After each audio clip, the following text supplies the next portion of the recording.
আসসালামু আলাইকুম। আশা করি সবাই ভালো আছেন। আলহামদুলিল্লাহ আমরাও ভালো আছি।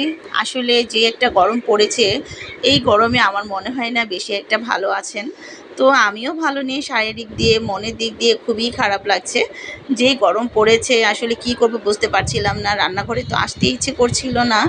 তারপরেও কি করার, যেহেতু স্বামী সন্তান আছে, রান্নাবান্না তো করতেই হবে। তো আমি আজকে ঝটপট রান্না করে নেব। কহি ভাজি করব ডিম দিয়ে। তো কহিটা ভাজি করলে অনেকেই দেখা যায় শুধু ভাজি করে পছন্দ করে। তবে আমরা কিন্তু ডিম ছাড়া আমরা পছন্দ করি না, কহিটা ভাজি করি না। তো আজকে আমি কহিটাকে ভালো মতো কেটে ধুয়ে আমি আগেই মানে সেদ্ধ করে রেখেছিলাম। তো আমি এখন ডিমটাকে ভেজে আমি এটার মধ্যে কহিটা দিয়ে দেব। অনেকে কহি বলে, অনেকে চিচিঙ্গা বলে। আমরা কিন্তু কহিই বলি।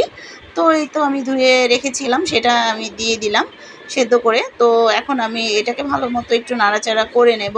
আসলে যে একটা গরম, আমার মনে হয় না রান্নাঘরে আসলে কেউ আর কি ভালো থাকে।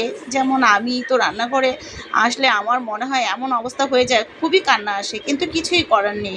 রান্নাবান্না করলে তো মানে রান্নাবান্না করা লাগবে, আর খাবার তো খেতেই হবে, যত গরম হোক যত শীত হোক। কিছুই করার নেই। তো আরিয়ানের আব্বু আবার শিং মাছ খেতে চেয়েছে।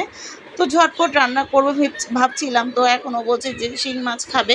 তো শিং মাছ কয়েকদিন আগেই এনে রেখেছে। তো আমি আসলে কাটার ভয়ে আর এটাকে মানে পরিষ্কার করার ভয়ে রান্না করছিলাম না। তবে আজকে কি করার, ঝটপট করে তাড়াতাড়ি করে মাছটা কেটে একটু ঘষে নিয়েছি। তো এখন শিং মাছটা রান্না করব। আর এদিকে আমার ভাজিটা হয়ে গেছে, ভাতও রান্না হয়ে গেছে। এখন আমি মাছটাকে আলু দিয়ে ঝোল করব। তো আমি মাছটা কিন্তু কষিয়ে উঠিয়ে রেখেছি। তো কে কীভাবে রান্না করে শিং মাছ, তবে আমি কিন্তু মানে বলতে পারি না।